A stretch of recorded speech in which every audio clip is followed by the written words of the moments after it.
찬송가 344장을 부르시면서 예배를 준비하시겠습니다.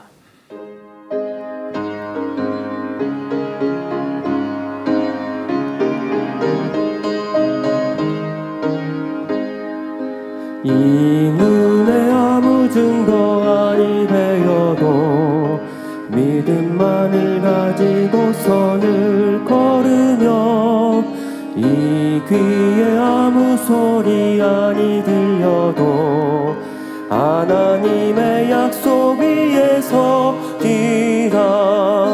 걸어가세 믿음 위에 서서 나가세 의심 버리고 걸어가세 믿음 위에 서서 눈과 귀에 아무 증거 없어도 이 눈에 보기에는 어떠하든지 이미 얻은 증거대로를 믿으며 이 맘에 의심 없이 살아갈 때에 우리 소원 주 안에서 이루리. 걸어가세 믿음 위에 서서 나가세 의심 버리고 걸어가세 믿음 위에 서서 눈과 귀에 아무 증거 없어도 당신의 거룩함을 두고 맹세한 주 하나님 아버지는 참 미쁘다. 그 귀한 모든 약속 믿는 자에게 능치 못할 무슨 일이 있을까. 걸어가세 믿음 위에 서서 나가세 의심 버리고 걸어가세 믿음 위에 서서 눈과 귀에 아무 증거 없어도. 찬송가 453장을 부르시겠습니다.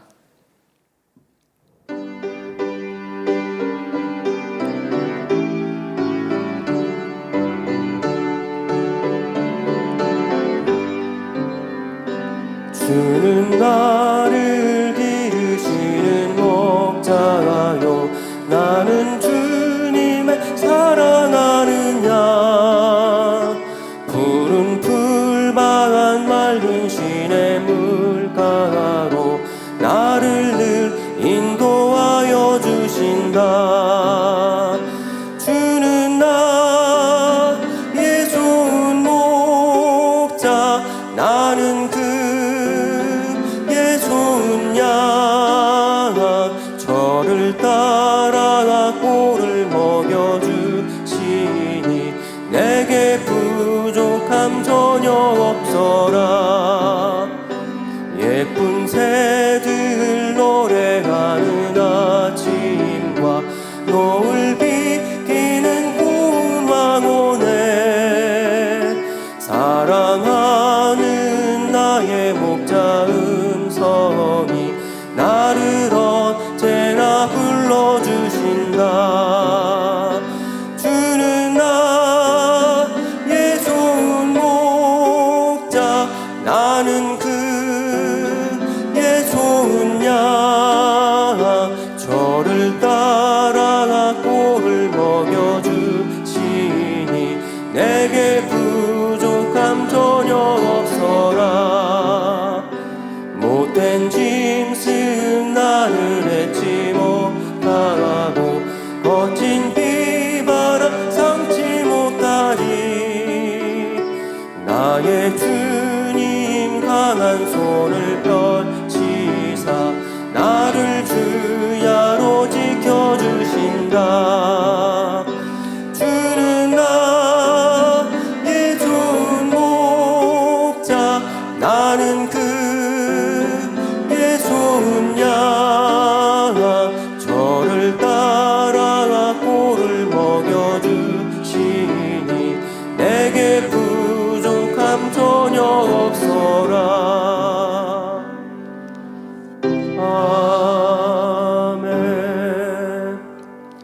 찬송가 502장을 부르시겠습니다.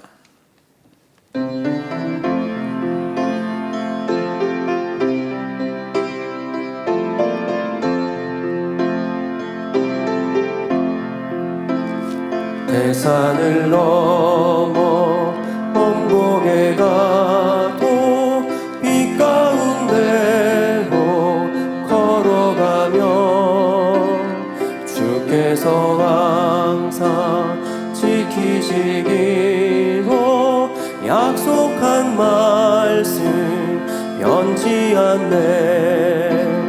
하늘의 영광 하늘의 영광 나의 맘속에 차고도 넘쳐 할렐루야를 힘차게 불러 영원히 주를 찬양하리. 캄캄한 밤에 다닐지라도 주께서 나의 길 되시고 나에게 밝은 빛이 되시니 길 잃어버린 염려 없네. 하늘의 영광 하늘의 영광 나의 맘속에 차고도 넘쳐 할렐루야를 힘차게 불러 영원히 주를 찬양하리. 광명한 금이 마음에 받아 명랑한 천국 바라보고 할렐루야를 힘차게 불러 날마다 빛에 걸어가리. 하늘의 영광 하늘의 영광 나의 맘속에 차고도 넘쳐 할렐루야를 힘차게 불러 영원히 주를 찬양하리. 캄캄한 밤에 캄캄한 밤에 다닐지라도 주께서 나의 길 되시고 나에게 밝은 빛이 되시니 길 잃어버린 염려 없네. 하늘의 영광 하늘의 영광 나의 맘속에 차고도 넘쳐 할렐루야를 힘차게 불러 영원히 주를 찬양하리. 광명한 금이 마음에 받아 명랑한 천국 바라보고 할렐루야를 힘차게 불러 날마다 빛에 걸어가리. 하늘의 영광 하늘의 영광 나의 맘속에 차고도 넘쳐 할렐루야를 힘차게 불러 영원히 주를 찬양하리. 아멘. 다 같이 묵도하심으로 수요 예배를 하나님 아버지께 드리시겠습니다.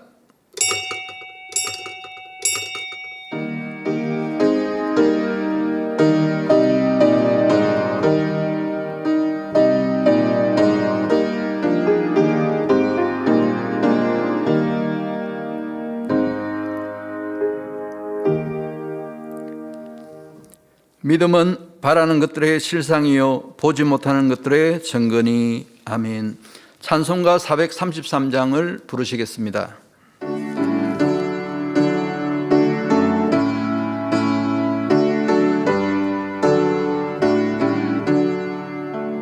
눈을 들어 산을 보니 도움 어디서 오나 천지 지은 주 여호와 나를 도와주시네.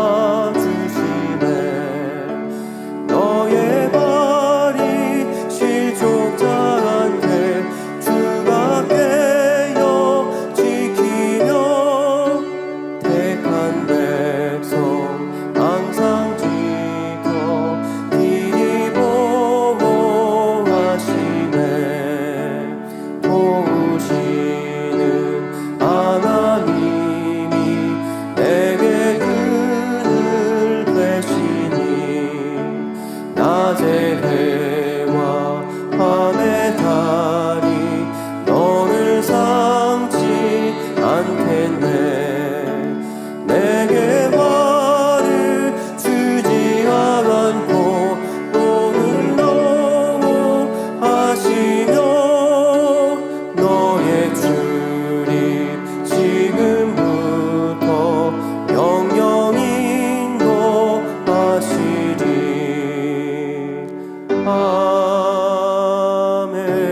아멘. 합심으로 몇 가지 기도하시겠습니다. 당삶을 위해 기도하시겠습니다. 참 좋으신 사랑의 아버지 하나님, 만민재단을 세우시고 생명의 목자님을 통해 참된 믿음이 무엇인지 참으로 저희들에게 깨우치게 하시니 감사를 드립니다. 하나님의 마음을 닮아가는 것이 신앙의 가장 중요한 것임을 알게 하시고 영원한 천국 새 예루살렘에 들어가는 참된 복을 받을 수 있도록 이끌어 가시니 감사를 드립니다. 성결의 복음과 재창조의 권능의 사역을 통해 인간 경제의 승리를 창대하게 이루어 가시는 좋으신 아버지 하나님, 만민의 성도님들 성결의 복음으로 하나 되며 서로 사랑하고 순종하여 민족 복음화 세계 선교 넉넉히 이루어갈 수 있게 도와주옵소서. 감사합고 우리 주 예수 그리스도의 이름으로 기도하옵나이다. 아멘. 대성전 건축을 위해 기도하시겠습니다. 좋으신 사랑의 아버지 하나님, 이 시간 만민의 성도님들 마음의 할례를 이루어 성결되며 영적인 성전을 먼저 이루게 하시니 감사를 드립니다. 인간 경작의 승리를 기능하는 상징물인 대성전을 이루어 아버지께 영광 돌리게 하시니 감사를 드립니다. 앞에서 일하는 모든 일꾼들에게 하늘의 지혜와 능력을 다하여 주시고 아버지의 마음과 뜻에 맞게 말씀에 잘 순종하여 아버지 뜻을 잘 이루어갈 수 있게 도와주옵소서. 성전 이전도 형통하게 이루어질 수 있도록 함께하여 주옵소서. 우리 주 예수 그리스도의 이름으로 기도하옵나이다. 아멘. 말씀 증거해 주실 문시현 목사님과 은혜 받기 위해 기도하신 다음 이 교구장 권영남 전도사님께서 대표 기도해 주시겠습니다. 사랑의 아버지 하나님, 이 시간 예배를 드리는 만민의 모든 성도님들 신령과 진정으로 예배드릴 수 있게 도와주옵소서. 문시현 목사님 말씀 증거하실 때 성령의 감동 감화 충만함으로 함께하여 주옵시고 세상을 넘으라는 제목으로 말씀 전할 때 은혜 받고 변화와 생명으로 나오며 참으로 그리스도의 향기를 바라며 빛과 소금의 역할을 잘 감당하는 만민의 모든 성도님들 될 수 있게 도와주옵소서. 감사합고 우리 주 예수 그리스도의 이름으로 기도하옵나이다. 아멘. 아버지 하나님의 사랑과 은혜 가운데 이 시간 수요 예배로 드리게 하심을 감사를 드립니다. 보혜사 성령님을 우리 마음 가운데 보내주셔서 의에 대하여 죄에 대하여 심판에 대하여 밝히 깨닫게 하여 주시고 아름다운 천국 새 예루살렘까지 갈 수 있도록 도우시는 보혜사 성령님의 사랑과 은혜에 감사를 드립니다.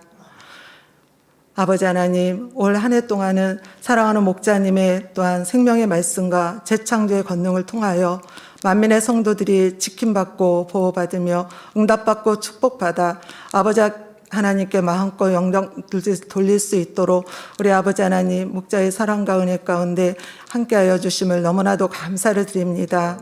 아버지 하나님, 지금까지 누려왔던 모든 것들이, 지금까지 지나온 모든 시간들이, 지금까지 걸어왔던 모든 순간들이 하나님의 은혜임을 고백하며 내게 주신 은혜를 무엇으로 보답할꼬 하는 마음으로 아버지가 기뻐하시는 영과 온영의 마음을 이루어 새 예루살렘의 열매로 나오기를 간절히 소망하는 만민의 성도님들이 되게 하심을 너무나도 감사를 드립니다. 사랑하는 직무대행님, 올해도 당회장님의 마음과 심령으로 만민의 성도들을 잘 인도하여 주심을 감사를 드립니다. 은사 집회를 통하여 수많은 영혼들이 치료받고 응답받고 축복받아 행복하게 신앙생활 할 수 있도록 인도하여 주시니 감사를 드립니다. 더 크신 권능으로 생명의 말씀으로 내년에도 아버지 하나님께 마음껏 영광 돌리게 하여 주시옵소서. 이 시간 말씀 증거하시는 문신영 목사님, 허상을 넘어 실상으로란 제목으로 말씀 증거하실 때 성령의 감동감화 교통 충만한 가운데 말씀 증거케 하여 주시옵시며 말씀을 듣는 모든 심령들 마음에 은혜와 감동으로 생명과 믿음이 되게 하여 주시옵소서. 사회 보시는 이석규 목사님, 남은 사회도 은혜 가운데 잘 보게 하여 주시옵시며 금빛 성가대의 찬양과 연주를 통하여 아버지 기뻐 흠양하여 주시옵소서. 전국 전 세계에서 GCN 방송과 인터넷과 유튜브를 통하여 예배드리는 모든 시청자들과 만민의 성도님들에게도 은혜와 감동으로 함께하여 주시옵소서. 예배를 돕는 모든 수고하는 봉사하는 모든 일꾼들에게 하늘의 상급됨으로 이 땅의 기름진 축복으로 갚아 주시옵소서. 감사드리오며 우리 주 예수 그리스도의 이름으로 기도하옵나이다. 아멘.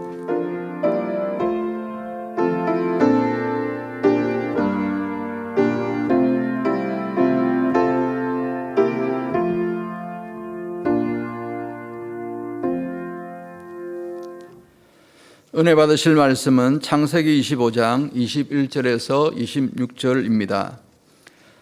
이삭이 그 아내가 잉태하지 못하므로 그를 위하여 여호와께 간구하며 여호와께서 그 간구를 들으셨으므로 그 아내 리브가가 잉태하였더니 아이들이 그의 태 속에서 서로 싸우는지라 그가 가로되 이 같으면 내가 어찌할꼬 하고 가서 여호와께 묻자온대 여호와께서 그에게 이르시되 두 국민이 내 태중에 있구나 두 민족이 내 복중에서부터 나누이리라.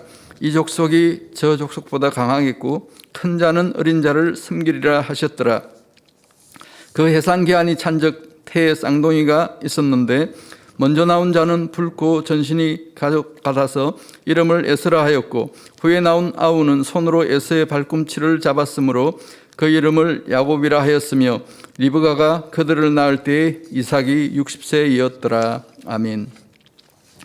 금빛 성가대 찬양과 연주 후 연합성결신학교 교장이신 문신현 목사님께서 허상을 넘으란 제목으로 말씀 증거해 주시겠습니다.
사랑하는 성도 여러분, 주 안에서 평안하셨습니까? 저는 오늘 허상을 넘어 실상으로 라는 제목으로 수요 예배 말씀을 증거하고자 합니다. 꽤 오래전 이야기입니다마는 언젠가 전자공학을 전공하는 대학생에게 하나님을 전하라는 그런 마음으로 공원에 앉아 대화를 나눈 적이 있습니다. 공원 너머에 산과 나무들을 바라보면서 제가 이렇게 질문을 했습니다. 이 세상은 무엇으로 만들어졌을까요? 그랬더니 그 대학생은 물질로 만들어졌죠 라고 대답을 해주더라고요. 그래서 저는 물체를 이루는 것이 그 물질인데, 그러면 물질은 또 무엇으로 구성되어 있는지요? 하고 한 번 더 물어봤습니다. 그 학생은 전자공학을 전공하고 있었기 때문에 아주 자세히 설명을 해주더라고요. 이 세상의 모든 물질은 원자로 이루어져 있고, 또 원자는 원자핵과 전자로 이루어져 있는데, 원자의 그 중앙에는 양성자와 중성자로 이루어진 원자핵이 있고, 그 원자핵의 주변에는 전자라는 입자가 빠른 속도로 이렇게 돌고 있습니다. 이렇게 설명을 하더라고요. 그래서 저는 다시 한번 물어봤습니다. 그렇다면 모든 물질의 최소 단위가 원자인데, 원자핵과 그 주변을 돌고 있는 전자, 그 사이는 빈 공간, 그러니까 진공 상태인가요? 이렇게 했더니 그렇겠지요 라고 답변을 해주더라고요. 자, 요즘은 과학이 훨씬 더 발전됐으니까 원자의 개념과 구조에 대한 이론이 어떻게 바뀌었는지 저는 잘 모르겠지만, 어쨌든 학생 때 제가 배운 지식으로도 원자핵과 전자 사이는 아무것도 없는 빈 공간이 되는 것이거든요. 자, 그렇다면 여러분 한번 생각해 보세요. 지금 제가 설교하고 있는 이 교회 건물이나 이 강대상이나 할 것 없이 다 물질로 이루어져 있으니까 모기장처럼 구멍이 숭숭 뚫려져 있는 겁니다. 시력이 약한 우리 눈으로 보니까 불투명처럼 보이는 것이죠. 성능이 좋은 전자현미경으로 보면 모든 것이 구멍이 숭숭 뚫어져 있는 것이죠.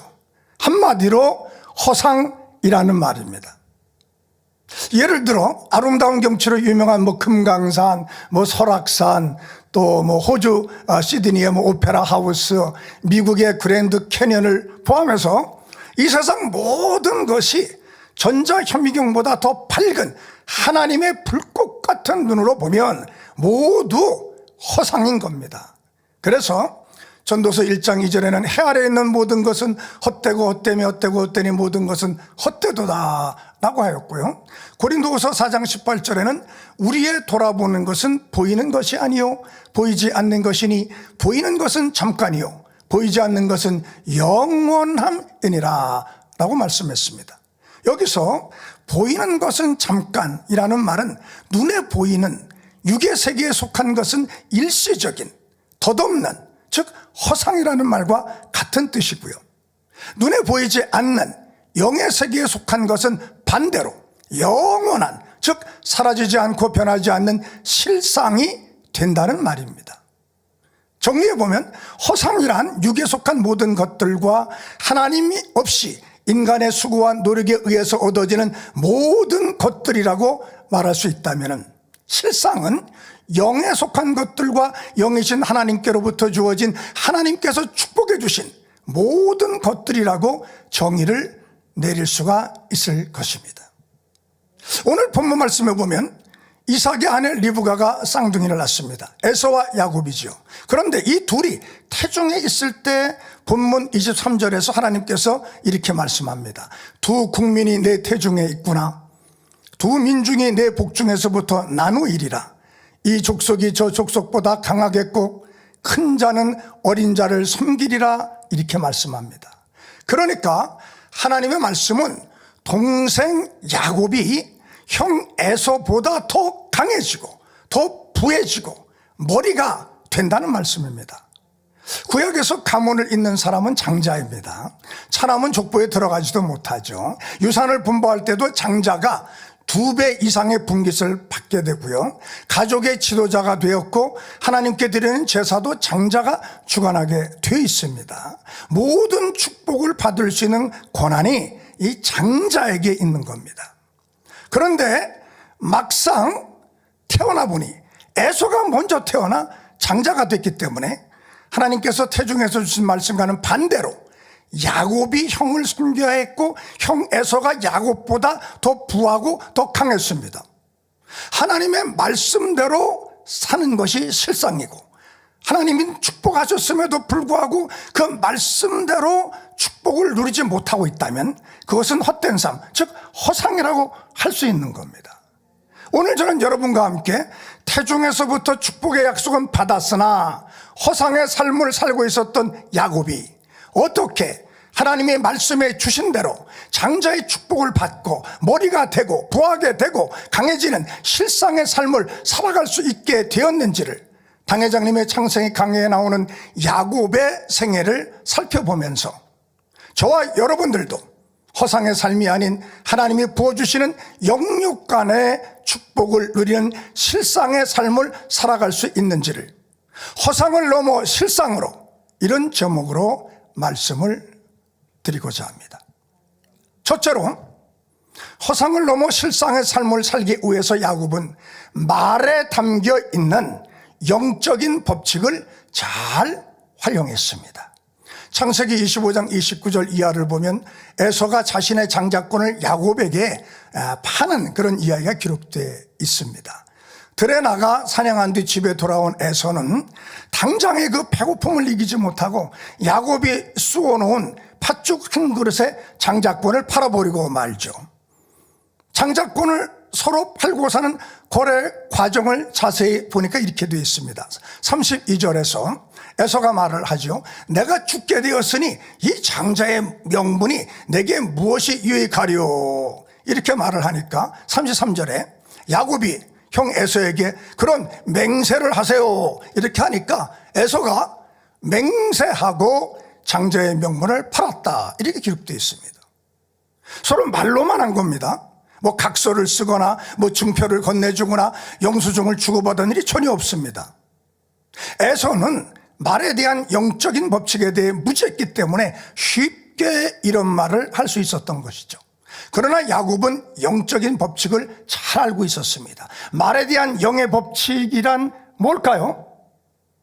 잠언 13장 2절에 보면 사람은 입의 열매로 인하여 복록을 누리거니와 라고 말씀했고요. 잠언 18장 21절에는 죽고 사는 것이 혀의 권세에 달렸나니 혀를 쓰기 좋아하는 자는 그 열매를 먹으리라, 이렇게 말씀했습니다. 에서는 입술로 장자권을 팔겠다고 시인했고요. 야곱은 장자의 명분에 해당하는 그 대가를 팥죽으로 지불했기 때문에 영적으로 거래가 성립된 겁니다. 육적으로는 거래를 할 때 계약서를 쓰고 뭐 도장을 찍고 영수증을 받아 놓아야만 계약이 성립되고 그리고 법적인 효력이 발생하게 되는 것이죠. 그러나 영의 세계에서는 말로 계약이 성립되는 겁니다. 예를 들어 아휴 나는 뭐 항상 몸이 아파요, 소화도 잘 안 되고요, 건강이 너무 안 좋아요, 이렇게 말하면 우리는 뭐 무심코 건강이 안 좋으니까 뭐 당연히 그렇게 말하는 것이라고 생각을 한다고 해도요, 영적으로는 원수 마귀와 나도 모르는 사이에 계약을 하는 겁니다. 나중에 이제 하나님께 나와서 하나님 제게 건강 좀 주세요, 소화도 잘 되게 해주시고요, 아픈 것도 치료해 주세요, 이렇게 기도하면 아이 좋으신 하나님께서는 치료해 주시려고 하시죠. 그런데 원수 마귀가 또 송사하거든요. 하나님 저 사람은요 치료해 주시면 안 됩니다. 이미 저하고 계약서를 썼으니까요, 저 사람은요 항상 아프다고 했고 소화도 안 된다고 자기는 건강이 안 좋다고 했습니다. 그러니 치료해 주시면 안 됩니다. 그렇게 송사를 원수마귀가 하는 것이거든요. 어떤 성도님은 기도도 많이 하고 당회장님의 권능의 역사를 100% 믿고 사모한다고 하는데 응답이 안 된다고 불평을 또 합니다. 이런 분들은 평소에 자신이 어떤 말을 쓰고 있는지를 살펴봐야 됩니다. 다른 사람들은 행복해 보이는데 나는 불행한 것 같다 라고 한다든지, 다른 사람들은 응답도 잘 받고 권능 체험도 잘하는 것 같은데 나는 왜 기도 응답이 안 되는지 모르겠어요. 이렇게 자꾸 말하면 여러분은 뭐 실제로 그러니까 그렇게 말했다고 해도 영적으로는 원수마귀야 계약이 되는 거예요. 그러니까 작정기도회나 은혜집회 때 하나님 응답도 주시고 축복해 주세요 이렇게 기도를 하면 하나님은 응답과 축복을 주시려고 해도 원수마귀가 송사하고 회방한다니까요.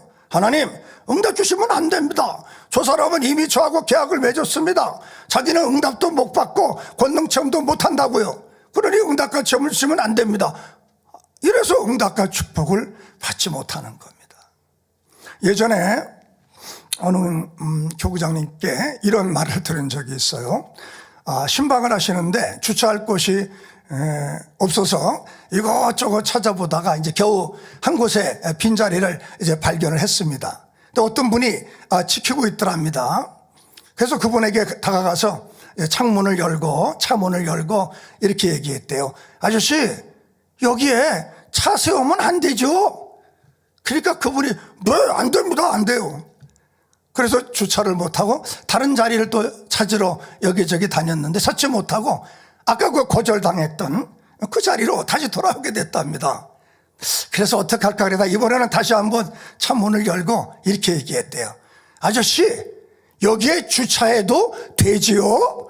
이렇게 얘기했더니 그분이 놀랍게도 네 됩니다 이렇게 얘기하더랍니다.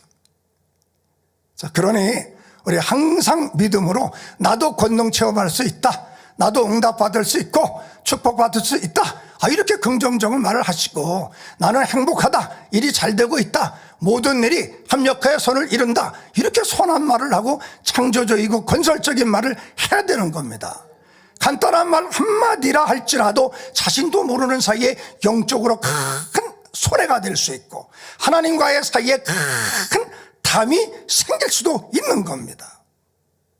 하지만 야곱이 이렇게 말에 담긴 영적인 법칙을 활용해서 장자권은 가져오게 되었지만은 아직도 여전히 장자에게 돌아올 축복을 실제로 받은 것은 아니기 때문에 다시 말해서 명분만 장자이지 실제로는 아직도 장자로서의 축복이라는 실상을 누리고 있는 것은 아니기에 야곱은 두 번째로 다음과 같은 또 일을 합니다. 자, 두 번째로 말씀드릴 거는 허상을 넘어 실상의 삶을 살기 위해서 야곱은 장자권의 실상에 대한 하나님의 보장받기를 사모했습니다. 창세기 27장 1절에서 4절에 보면 이삭이 이제 나이가 많아지죠. 언제 죽을지 모르는 가운데 맏아들 에서에게 축복 기도를 해주려고 합니다. 족장시대에는 이제 아버지가 자신의 상속자에게 축복하는 것이 관례였었습니다. 이 축복 기도는 단순한 기도가 아니고요, 가문을 이어나갈 장자를 세우는 언약의 기도이고요, 또 그 외에 하나님의 축복을 보장해주는 영적인 의미가 있는 그런 기도였었습니다. 형 에서에게서 장자권을 뺏은 야곱은 실제적으로 장자의 축복을 받게 될 것을 보장받기를 원했어요. 그것은 아버지 이삭의 기도를 받는 것이죠. 이 기도를 받지 못하면 장자권은 허상이 되고 실제적으로 축복을 누리는 실상이 이루어지지 못하는 것이거든요. 이삭은 에서에게 축복을 빌어줄 유량이었기 때문에 야곱이 에서 대신에 이삭의 축복 기도를 받는다는 것은 아주 힘든 일이었습니다. 이 사실을 알았던 어머니 리브가는 에서보다 야곱을 더 사랑하고 있었기 때문에 이제 한 가지 묘책을 짜냅니다. 사냥한 짐승이 아니더라도 염소 새끼로 별미를 만들어주고 에서의 향취가 나는 그런 의복을 취해서 야곱에 입혀서 이제 이삭을 속이고 명분만 장자가 아닌 실제적인 장자로서의 축복까지 보장받는 기도를 받게 했습니다. 자, 여기서 허상을 넘어 실상의 축복이 임하는 하나님의 보장을 받기 위해서는 두 가지 영계의 법칙을 만족시켜야 되는 것을 알 수 있어요. 하나는 이삭은 에서에게 자신이 즐기는 별미를 만들어 오게 합니다. 하나님의 축복은 반드시 마음의 중심을 담아드리는 믿음의 행함이 더 심는 과정이 있어야 하는 겁니다. 열왕기상 17장에서 엘리야가 사르밧바벨에게 마지막 먹을 양식으로 자신을 위해 음식을 만들어 오도록 했던 것도 이런 믿음의 행함이 필요했기 때문이죠. 세상 무엇과도 바꿀 수 없는 독자 이삭을 드렸던 아브라함을 하나님은 기뻐하셔서 축복하셨고요. 자신의 모든 마음과 정성을 담은 지극히 비싼 향물을 예수님의 발에 붓고 자기 머리털로 발을 씻겨드렸던 마리아의 행함 역시 예수님은 별미로 받으셨기 때문에 복음이 전파되는 곳곳마다 이 여인의 행한 일도 증거되리라 이렇게 칭찬해 주신 겁니다. 자, 두 번째, 하나님 앞에 좋은 의복을 갖추고 나와야 축복이 보장되는 기도를 받을 수 있는 겁니다. 야곱이 이삭을 속이고 축복 기도를 받으러 나갈 때 창세기 27장 15절에 보면 리브가가 집안 처소에 있는 맏아들 에서의 좋은 의복을 취하여 작은 아들 야곱에게 입히고 라고 되어 있습니다. 이삭은 에서의 옷을 입은 야곱을 마음껏 축복해 줍니다. 옷은 우리가 배운 대로 영적으로 마음을 뜻하기 때문에 깨끗하고 아름다운 귀한 의복처럼 선하고 아름다운 영의 마음으로 하나님 앞에 나가야 되는 것을 뜻하는 거예요. 하나님 앞에 열심히 심고 충성하고 기도했는데도 열매를 거두지 못하고 있다면 이는 하나님께서 보실 때 아직은 마음이 준비되지 못했기 때문이죠. 어떤 경우에는 물론 기도 받은 즉시에는 응답이 없다가도 때가 되어 그릇 준비가 되면, 마음 준비가 되면 그때 역사해 주시는 경우도 있습니다. 그러기에 먼저 우리는 하나님과의 사이에 막힌 담을 헐어버리고 기도를 해야 됩니다. 그러므로 우리도 별미를 드리고 선과 사랑이 가득 채워진 영의 마음을 준비하여 하나님 앞에 나가 기도하면 하나님으로부터 축복과 응답을 보장받는 인침을 받을 수가 있는 겁니다. 하나님께서 축복과 응답을 보장해 주시는 인침이란 뭘까요? 성경에는 성령을 상징적으로 표현하는 단어들이 여러 가지가 있습니다. 불이라든지 물, 기름 이런 단어들로 표현하죠. 그 중에 또 도장을 뜻하는 인으로도 표현하기도 합니다. 이것은 성령이 구원의 확실한 보장이 된다는 뜻이에요. 우리가 계약서에도 계약을 법적으로 보장하려면 어떻게 해요? 도장을 찍듯이 하나님이 우리가 예수님을 믿을 때 구원을 받았다는 증거로 성령을 보내주시는 것을 성령으로 도장을 찍었다 이렇게 말하는 겁니다. 고린도후서 1장 22절에 저가 또한 우리에게 인치시고 보증으로 성령을 우리 마음에 주셨느니라 라고 하셨고요. 에베소서 4장 30절에는 하나님의 성령을 근심하게 하지 말라. 그 안에서 너희가 구속의 날까지 인치심을 받았느니라 이렇게 말씀했습니다. 그러므로 우리 마음 안에 계신 성령을 근심하게 하지 말고 불같이 기도해서 항상 성령으로 충만하게 되면 성령의 인침을 받게 되는 것이니 항상 성령 충만한 가운데 허상을 넘어 실상의 축복을 받을 수 있는 하나님의 보장을 받으시는 여러분이 되시기를 주님의 이름으로 기원해 드립니다. 자, 세 번째로 이 허상을 넘어 실상의 삶을 살기 위해서 야곱은 바라봄의 법칙을 사용했습니다. 자, 이렇게 에서 대신에 아버지 이삭의 축복 기도를 받았기 때문에 그래서 하나님의 보장을 받은 것이죠. 그러나 그럼에도 불구하고 야곱은 여전히 실제적인 축복을 받지 못하고 있습니다. 에서를 피해 삼촌이 살고 있는 밧닷 아람까지 가서 20년 동안 삼촌의 양떼, 소떼, 연습떼를 키워줬지만 야곱은 모아놓은 재산이 없었습니다. 20년 동안 헛된 삶, 허상의 삶을 산 것이죠. 장자권의 실상, 즉 장자권을 가진 자로서의 실제적인 축복을 아직 받지는 못하고 있었습니다. 왜냐하면 욕심 많은 삼촌 라반이 야곱에게 일만 시키고 10번이나 속이고 품삯을 주지 않았기 때문이죠. 자, 이때 야곱은 허상을 넘어 실상의 축복을 받아내기 위해서 바라봄의 법칙을 사용을 합니다.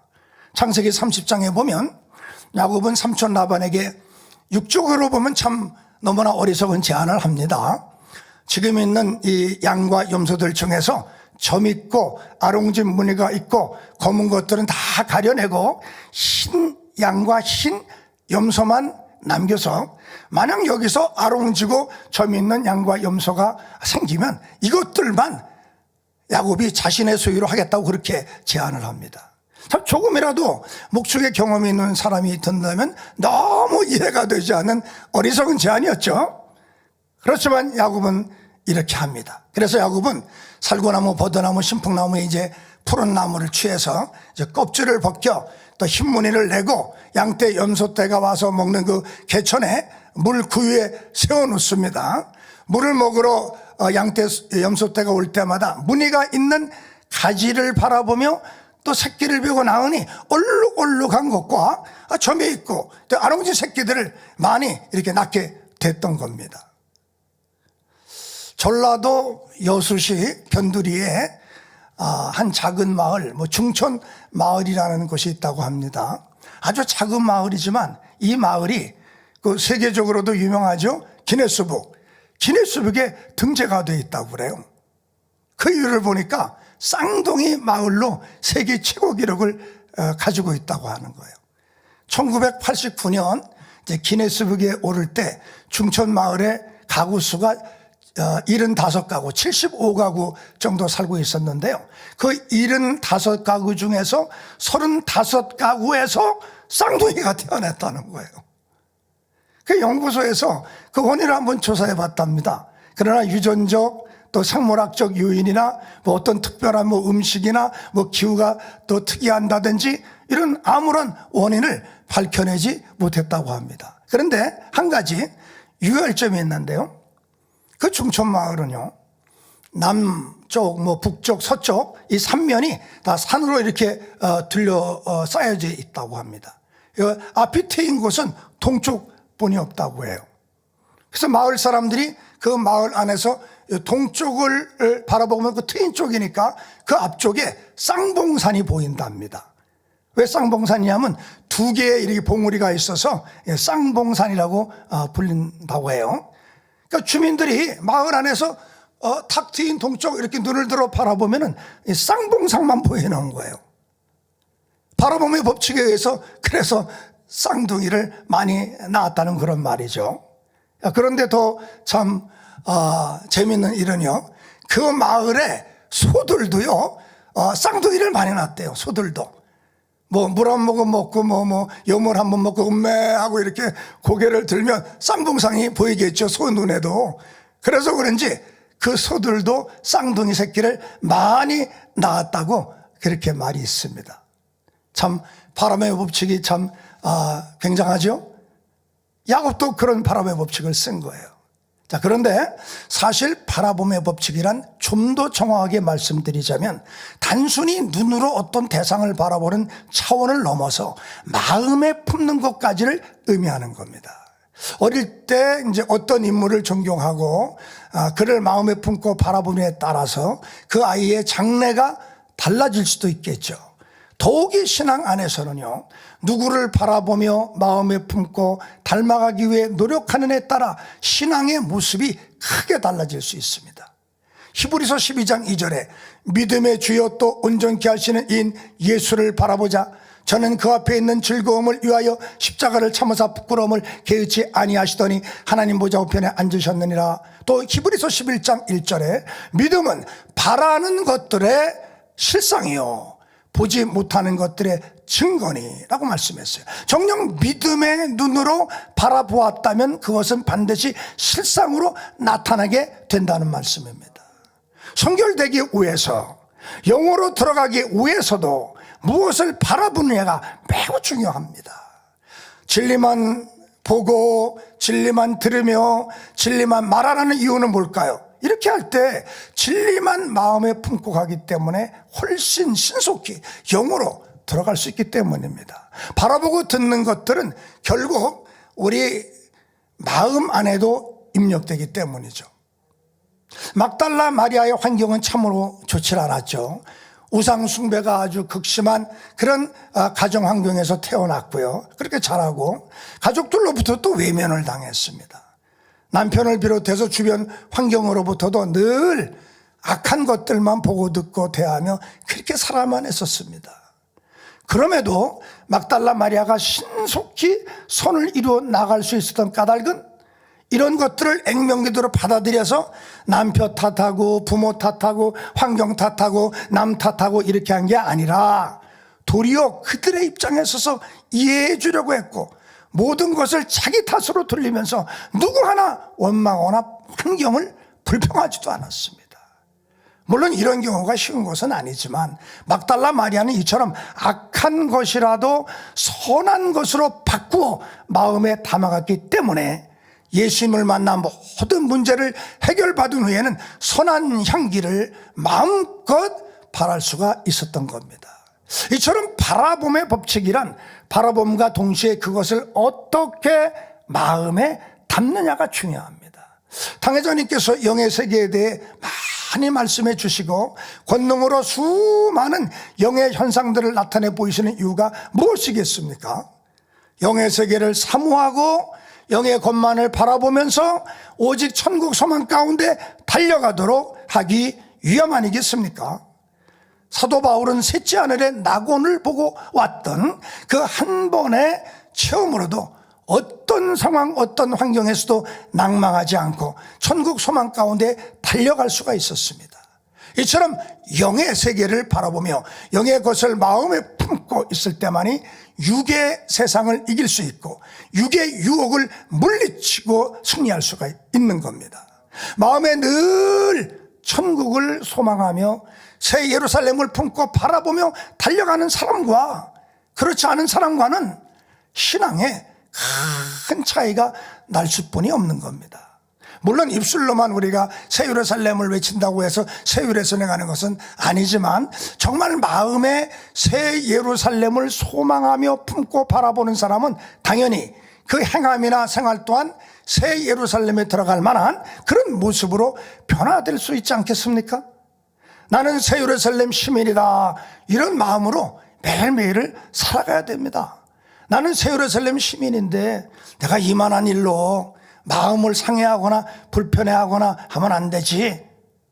나는 새 예루살렘 시민인데 부정적인 말을 하거나 남을 판단하거나 슬퍼하거나 힘들어해서 되겠는가? 이렇게 하면서 항상 기뻐하고 범사에 감사하며 항상 웃으면서 선과 사랑을 베풀며 행복하게 하나님께 영광을 돌리며 새 예루살렘의 시민답게 살아가야 되는 겁니다. 다니엘 철야 때 이제 대성전 건축을 위한 이제 성전 건축을 위한 기도하는 시간이 있지 않습니까? 그때 이제 대성전의 애니메이션이 뭐 화면에 다 나오지 않습니까? 그 큰 성전 안에서 많은 성도님들이 왔다 갔다 하는 그런 모습이 나오더라고요. 그걸 보면 저는 저 사람이 바로 나다 이런 생각을 해요. 대성전이 이루어졌을 때 그 안에 내가 있어서 걸어다니는 모습을 미리 바라보는 거죠. 목자의 성, 새 예루살렘 성에 새 예루살렘의 애니메이션이 나오면 그 안에 내가 있는 모습을 바라보는 겁니다. 우리는 천국 새 예루살렘에 내가 들어가 살아가는 모습을 자주 바라봐야 됩니다. 아름다운 모습으로 변화되어서 생명수 강가에 벤치에 앉아 서로 행복하게 차를 마시며 대화를 나누는 그런 모습, 아버지 주님 목자님이 보여주시는 연회에 참석해서 행복하게 말씀을 들으며 찬양하며 춤추는 우리들의 모습을 바라봐야 됩니다. 이렇게 할 때 이 세상의 허상을 넘어 실상인 새 예루살렘으로 들어갈 수가 있는 것입니다. 자, 네 번째로 허상을 넘어 실상의 삶을 살아가기 위해서 야곱은 자신을 완전히 깨뜨렸습니다. 야곱은 바라봄의 법칙을 사용한 후에야 얼룩지고 아롱진 양떼 염소떼를 많이 얻어서 실제로 축복을 받은 실상의 삶이 될 수 있었습니다. 그런데 그것도 잠깐입니다. 고향으로 가기 위해서는 야복강을 건너가야 되는데 거기서 형 에서의 소식을 듣게 되죠. 400명의 군사를 거느리고 형이 야곱을 죽이기 위해서 오고 있다는 그런 소식입니다. 400명의 군사가 다가와서 공격을 하면 모든 것이 헛것이 돼버리고 말지 않겠습니까? 많이 모아놓았던 재산도 가족들도 심지어 자기 자신의 목숨까지 다 잃어버리게 되지 않겠습니까? 그러니 지금 눈앞에 보이는 양떼, 소떼, 염소떼 등 모든 재산이 허상이나 마찬가지입니다. 이것을 깨달은 야곱은 자기의 지혜로 자기 방법으로가 아닌 오직 하나님으로부터 오는 축복을 사모하게 됩니다. 그래서 창세기 32장에 보면 야곱은 허상에서 실상으로의 축복을 나가기 위해서 모든 것을 내려놓기로 결단을 내립니다. 먼저 형 에서의 마음을 풀기 위해서 양떼, 소떼, 염소떼의 일부를 예물로 야복강을 건너 보내죠. 그러나 그걸로 그치지 못하고 밤에 잠이 안 오니까 일어나서 이번에는 가족들까지 야복강을 건너게 하고 급기야는 홀로 남습니다. 모든 것을 포기하고 철저히 자신을 낮추고 깨어지는 준비를 하고 온전히 하나님의 뜻에 자기의 모든 삶을 맡기고 있는 겁니다. 마침내 야곱은 하나님만 의지하는 것이 진정한 축복의 길, 즉 허상을 넘어 실상으로 가는 그런 길이라고 깨닫고 생명을 다해 하나님께 매달리는 겁니다. 창세기 32장 24절에 보면 야곱은 홀로 남았더니 어떤 사람이 날이 새도록 야곱과 씨름하다가 라고 되어 있습니다. 야곱은 아직 하나님과 직접 대면할 만큼 온전한 그런 영적인 자격을 갖춘 이 시점이 아니기 때문에 야곱이 씨름한 이 사람이 하나님은 아니지요. 미가엘 천사장이 제1하늘의 공간으로 나오기 위해서 육의 형상을 입고 사람의 모습을 하고 야곱과 씨름을 했던 겁니다. 그 사람이 그 미가엘 천사장이 야곱의 환도뼈를 치니 환도뼈가 위골돼 버립니다. 환도뼈가 위골되었다는 말은 자아가 철저히 깨어졌다는 것을 의미하죠. 끝까지 버리지 않고 깨뜨리지 않고 붙들고 있었던 자기적인 생각과 지혜와 틀을 깨뜨리고 인간적인 방법과 모든 이론 등이 철저히 깨어지는 역사가 야곱에게 일어난 겁니다.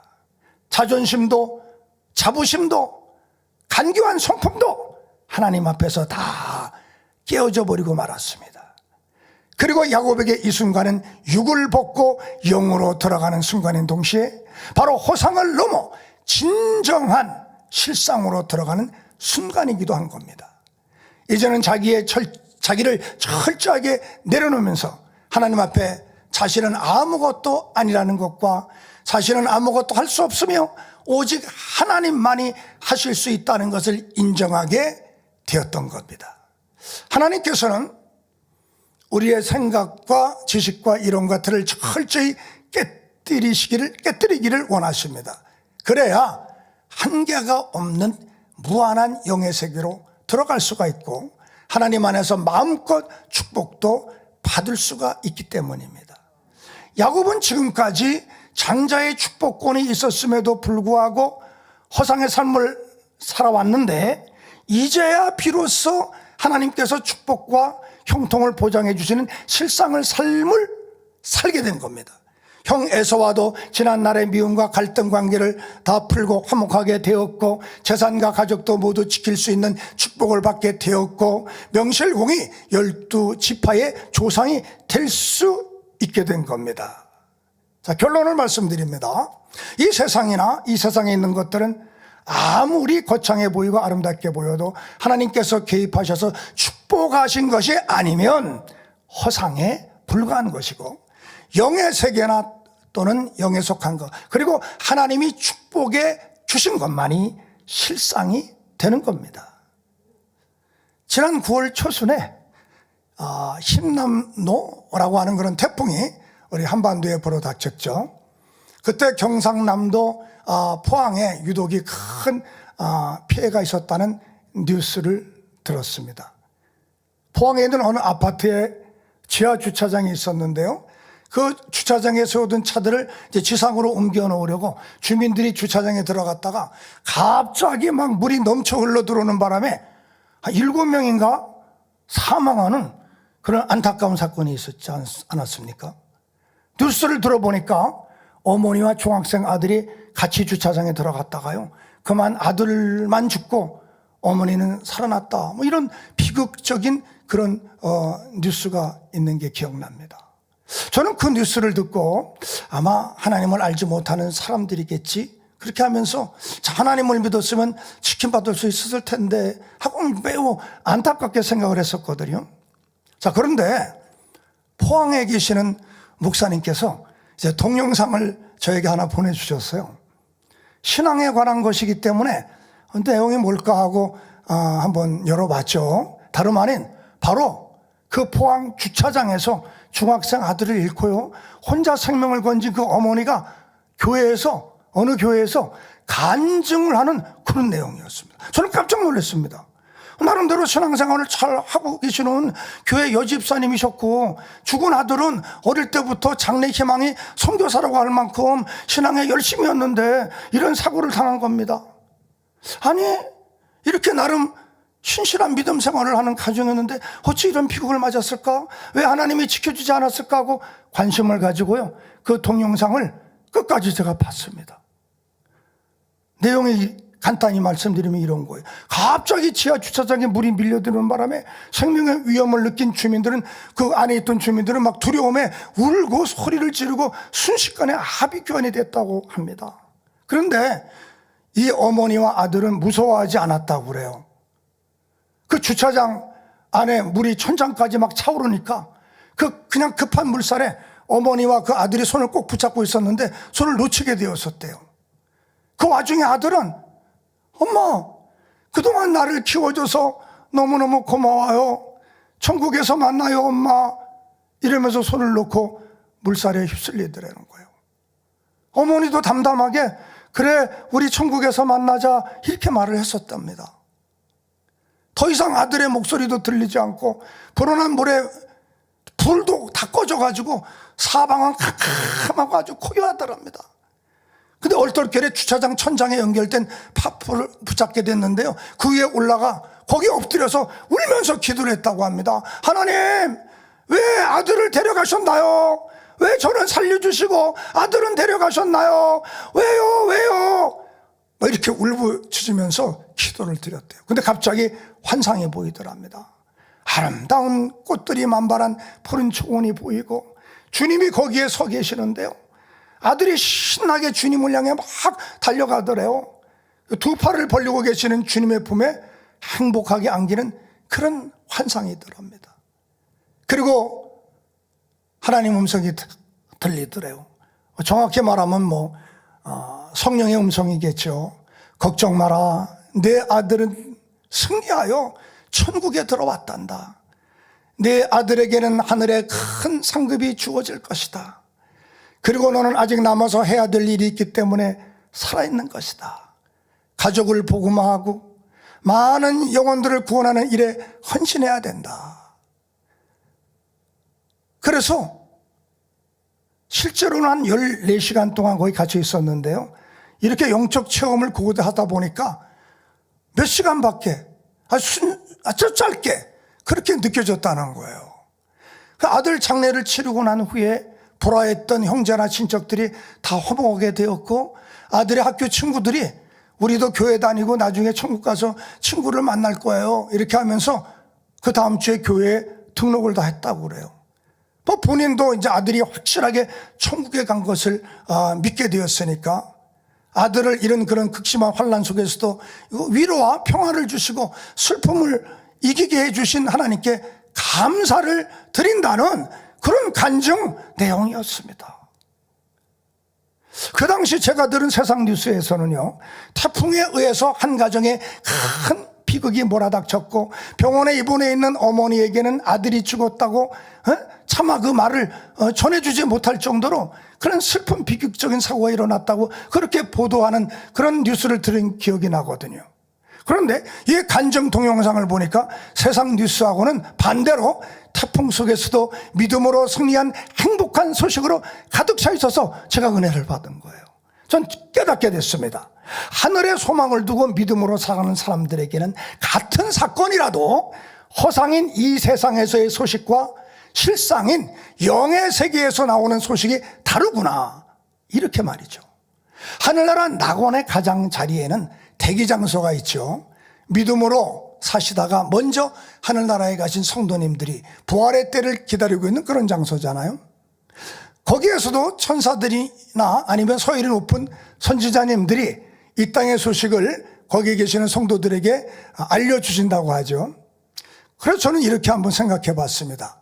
만약에 대기 장소에 천국 방송국이 있다면 아나운서들이 뭐 천사 역할을 하지 않겠습니까? 이렇게 뉴스를 전했을 것 같아요. 천국 대기 장소에 계신 성도 여러분, 기쁜 소식을 전해드리겠습니다. 지금 지구에 있는 한국의 포항에 큰 태풍이 불어닥쳤습니다. 그러나 태풍 속에서도 하나님께 큰 영광을 돌린 성도의 가정 이야기를 전해드립니다. 아들은 헛된 세상의 유혹을 다 이기고 어린 나이에도 죽음을 두려워하지 않는 신앙생활을 하다가 이제 무사히 주님의 품에 안겼습니다. 하늘에 큰 상급이 주어진다고 합니다. 어머니 성도는 비록 아들을 잃은 슬픔을 만났으나 기도 속에서 주님을 만나 슬픔을 이기고 기쁨을 얻는 큰 체험을 하였으며 영혼 구원의 새로운 사명을 주신 하나님께 감사를 드리고 있습니다. 여러분 기뻐하십시오. 이상 천국방송 뉴스 담당 암흑의 천사였습니다. 이렇게 방송을 했을 것 같아요. 창세기에 나오는 요셉의 사건도 그 당시 그곳에 방송국이 있었다면 아마 이런 뉴스가 나왔었겠죠. 뉴스를 전해드립니다. 보디발 장군의 집에서 일하던 히브리 노예 소년이 주인 아내를 욕보이려다가 현장에서 현행범으로 붙잡혔기 때문에 아무 소리도 못하고 한 번 들어가면 언제 나올지도 모르는 깊은 감옥에 갇혔다고 합니다. 이상으로 뉴스를 마칩니다. 뭐 이렇게 뉴스 했을 것 같아요. 그렇지만 그 당시 그때 천국 방송에서는 어떤 뉴스가 나왔을까요? 성도 여러분, 기쁜 소식을 전해드리겠습니다. 애굽 땅에 팔려간 요셉이 가정 총무로 일하던 집 주인 아내의 유혹에 넘어가지 않고 단호하게 물리쳤으며 안주인의 죄악을 폭로하지도 않고 억울하다고 호소하지도 않고 오직 하나님을 의지함으로 멋지게 손으로 악을 이겨냈습니다. 이제 감옥에 들어가 정치와 경제를 배우고 곧 애국의 총리가 되고 하나님께 영광을 돌리게 될 것입니다. 여러분 기뻐하십시오. 이상 천국 방송 뉴스 담당 아나운서 암흑의 천사였습니다. 뭐 이렇게 되지 않겠습니까? 그때 실상인 하나님의 나라에서는 아마 이렇게 뉴스가 나왔을 거예요. 우리 당 회장님의 뉴스도 천국 대기 장소에는 이렇게 뉴스가 나왔을 것 같습니다. 대기 장소에 계시는 성도 여러분, 기쁜 소식을 전해드립니다. 한국의 만민중앙교회 당회장이신 이재룡 목사님이 드디어 인간 경작을 완성하시는 일에 한 발 더 다가서셨습니다. 이제 잠시 하나님과 더 깊은 교통 가운데 머물러 계시다가 재창조의 권능 100%를 이루시고 성도들을 위한 모든 공의를 채우시고 문영혼을 구원하여 세계를 이루신다고 합니다. 여러분 기뻐하십시오. 또 다른 승리의 소식이 들어오면 계속해서 알려드리겠습니다. 이상 천국방송 뉴스 담당 아나운서 암흑의 천사였습니다. 뭐 이렇게 하지 않았겠습니까? 허상인 세상 나라 뉴스와는 달리 실상인 천국에서는 이렇게 뉴스가 나왔을 거예요.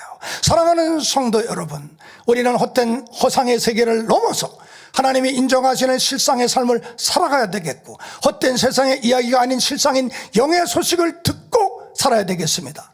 야곱은 허상을 넘어 실상의 삶을 살기 위해서 말에 담긴 영적인 법칙을 잘 활용했고요. 장자권의 실상을 누리기 위해서 하나님의 보장받기를 사모했으며 실제적인 축복을 얻기 위해서 바라봄의 법칙을 사용했고 마지막으로는 허상을 넘어 진정한 실상의 삶을 살기 위해서 자신을 완전히 깨뜨리고 하나님만 의지했습니다. 사랑하는 성도 여러분, 이 세상의 헛된 허상을 넘어 하나님께서 인정하고 축복해 주시는 실상의 삶을 살아가시는 여러분이 되시기를 주님의 이름으로 간절히 기원해 드립니다. 들으신 말씀을 참고하시면서 기도하시겠습니다. 아버지 하나님, 크신 은혜와 사랑에 감사를 드립니다.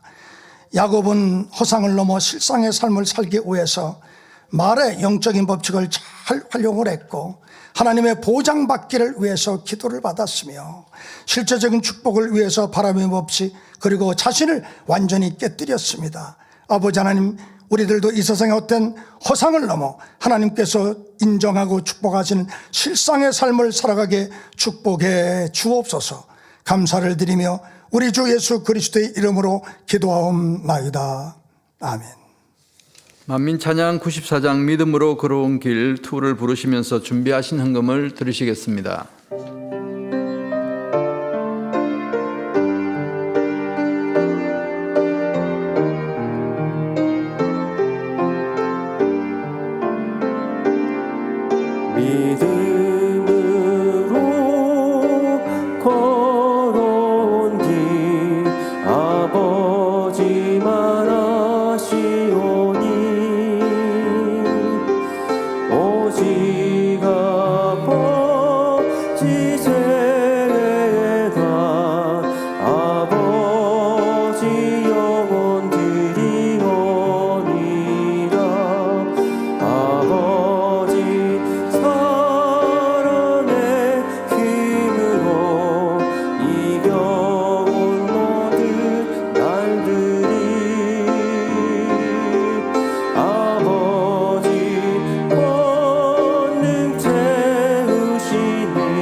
크신 영원과